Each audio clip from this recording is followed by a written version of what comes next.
पिछले एपिसोड में Elder Liu investigation करके आ गया था, जिसको देखते ही एल्डर बेन ने कोई पिल खा लिया था। अब एल्डर लियू मिस्किन को बताता है कि जी क्वान 8 दिन पहले लिंगसान में मरा था, इसलिए सभी को लगता है टैन्यू ने ही उसको मारा है। यह सुनते ही मिस्किन एल्डर बेन से पूछती है, क्या आपको कुछ कहना है? इस पर एल्डर बेन कहता है, उस दिन सच में एक स्टूडेंट लाइटिंग से मारा गया था, लेकिन मैं उसे बचाने के लिए कुछ नहीं कर पाया। इतना कहकर वो ब्लड वॉमिट करने लगता है। यह देख एल्डर इसको शांत कराते हैं और कहते हैं वैसे स्टूडेंट तो बदकिस्मती होते हैं। लेकिन अब टैन्यू जान जाता है कि यह सब कुछ एल्डर बेन की एक्टिंग है, क्योंकि उसके ब्लड में से मेडिसिन की स्मेल आ रही थी। फिर टैन्यू सोचने लगता है, जी क्वान एल्डर बेन का स्टूडेंट है और मैंने ली जियान को मारा था, जिस वजह से अब एल्डर बेन मुझको मार देना चाहता है। इसके अलावा सेन के साथ में भी उसका प्रॉब्लम है, इसलिए जब मैं यहाँ से चला गया, इसने रिसरेक्शन रॉयल ग्रास को पॉइजन देने के बाद जी क्वान को मार दिया। लेकिन अब इसको पकड़े जाने का डर है, जिस वजह से वो जी क्वान पर गुस्सा होने का नाटक कर रहा है और ब्लड भी वॉमिट किया है। उसे लगता है सबको यकीन हो जाएगा वो बीमार है और सब इसकी चालाकी में आ जाएंगे।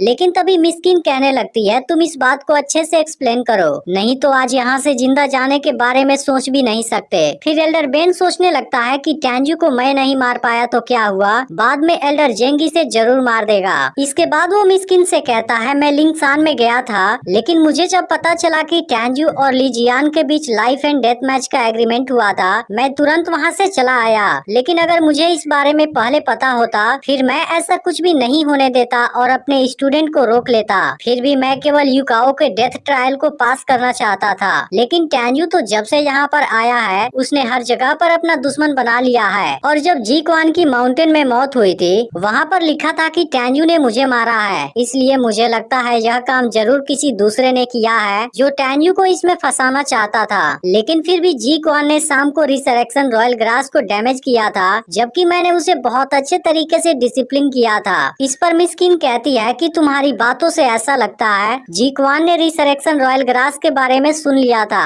तब एल्डर बेन कहने लगता है, जब शाम को हम लोग उसके बारे में बात कर रहे थे, तभी उसी वक्त जी क्वान ने उसके बारे में सुन लिया होगा। लेकिन अगर फिर भी आपको लगता है कि मैं झूठ बोल रहा हूँ, तब आप मेरी सोल मेमोरी को भी चेक कर सकती हैं। अब टैन्यू एल्डर बेन के इस खतरनाक चालाकी को देख हैरान हो जाता है। फिर कहता है, लेकिन कोई बात नहीं, समय आने पर मैं तुम्हारे काले कारनामे को सबके सामने जरूर लाऊंगा। फिर मिस्किन कहने लगती है कि वो तुम्हारा ही स्टूडेंट था जिसने इतना बड़ा क्राइम किया है, इसलिए तुम अब से मेडिसिन गार्डन में घुटनों के बल रहोगे। लेकिन तुम अब केवल मेरे ही ऑर्डर पर खड़े नहीं होगे। अब चीफ टैंक की हालत और भी बिगड़ गई है, इसलिए तुम्हें तब तक इंतजार करना होगा जब तक हमें रिसरेक्शन रॉयल ग्रास नहीं मिल जाता। इसके बाद मिस्किन कुछ एल्डर को सीक्रेट रिल्म में जाने के लिए कहती है, जहाँ से लेवल 8 वाला रिसरेक्शन रॉयल ग्रास मिल सके। इसके अलावा मिस्किन बाकी लोगों को भी अलग अलग डायरेक्शन में जाने के लिए कहती है, जिसके बाद एल्डर बेन भी यहाँ से चला जाता है। फिर टैन्यू सोचता है, तुम एक बार मेरे दोनों बिस्ट को जाग जाने दो, उसके बाद तो मैं तुम्हें डिस्ट्रॉय कर ही दूंगा। इधर मिस्किन अंदर जाती है, जहाँ सेन पूछता है, क्या आपने एल्डर बेन की बातों पर विश्वास कर लिया? इस पर मिस्किन कहती है, बिल्कुल भी नहीं, मैं तो केवल उसको जज कर रही थी। फिर सेन कहता है, मैं तो कोई भी क्लू नहीं देख पाया, लेकिन आपको कैसे पता चल गया? इस पर मिस्किन कहती है, क्या मैं अल्केमिस्ट की रिस्पेक्ट करती हूँ, तो मैं उसके स्मेल को नहीं जान सकती, क्योंकि एल्डर बेन ने कुछ समय पहले ही मेडिसिन लिया था। तभी सेन कहने लगता है, आप होली अल्केमिस्ट से एक लो लेवल टीचर पर प्रमोट हो गई हैं। फिर मिस्किन कहती है, अगर ऐसा नहीं होता तब शायद एल्डर बेन ने मुझे आज धोखा दे दिया होता। इसके बाद वो कहती है कि एल्डर बेन का फादर सियानमेन डेनमार्क का 4th एल्डर है, जिसकी वजह से मैं अभी उसे मूव नहीं कर सकती, नहीं तो आज मैंने उसको मार दिया होता। अब यह देखते ही ग्रेट एल्डर और सेन मिस्किन को कांग्रेचुलेट करते हैं। यह देखते ही मिस्किन दोनों को खड़ा हो जाने के लिए कहती है। फिर सेन कहता है, आप मुझको डेनमार्क प्रमोशन सिस्टम में ले चलिए, अब तो आप लो लेवल वाली एक जुडान टीचर भी बन चुकी हैं। फिर सियानमेन के चीफ को उस बारे में क्यों नहीं बताती, क्योंकि इस तरीके से आप सियानमेन का डेनिस एल्डर बन सकती हैं। इस पर मिस्किन कहती है, अब झूठ बोलने की जरूरत नहीं है, मुझे भी पता है उस टाइम क्या हुआ था। यह सुनकर सेन हैरानी से पूछता है, आपको इस बारे में कैसे पता चला?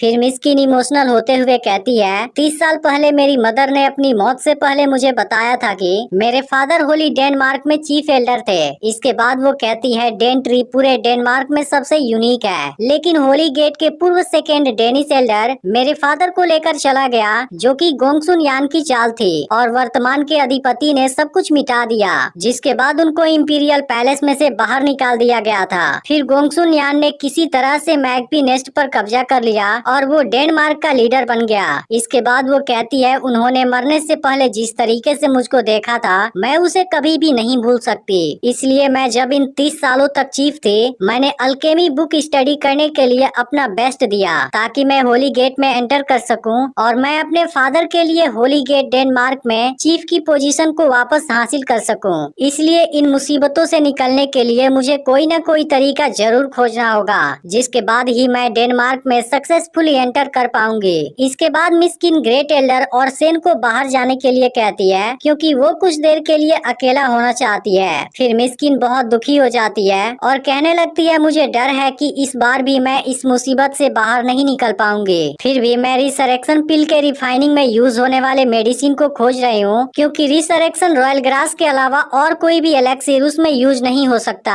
फिर मिस किन अपने फादर से प्रे करके हेल्प मांगने लगती है, क्योंकि अगर इस बार वो इसमें फेल हो गई फिर वो कभी भी अपना बदला नहीं ले पाएगी। इसके बाद मिस किन यहाँ से जाने लगती है, लेकिन तभी एल्डर सुबिंग यहाँ पर आ जाता है। फिर मिस किन कहती है, आप यहाँ अचानक से कैसे आ गए? अगर कोई गलती हो गई हो तो माफ कर दीजिएगा। फिर एल्डर सुबिंग कहने लगता है, तुम केवल एक बार मुझे चांस दो, मैं बहुत अच्छे से तुम्हारा ख्याल रखूंगा। इस पर मिस किन कहती है कि आप अपनी इज्जत का ख्याल रखिए, नहीं तो अगर फिर से आपने ऐसा करने की कोशिश की तब मैं चीफ टेंग से इस बारे में सभा करने के लिए बोल दूंगी। तब सुबिंग कहने लगता है, अगर तुम उसको होश में नहीं ला सकी फिर उसका सजा भुगतने के लिए तैयार रहना। इस पर मिस किन कहती है, अगर इसके अलावा कोई और बात नहीं है फिर आप यहाँ से जा सकते हैं। तब सुबिंग कहने लगता है, टेंग की कंडीशन दिन प्रतिदिन खराब होने लगी है। मैं कंसल्टेशन के बाद सबसे पहले डेनिस एल्डर के पास गया था। अब 1 महीने बाद मैं रिसरेक्शन पिल को रिफाइन करने की तैयारी शुरू कर दूंगा।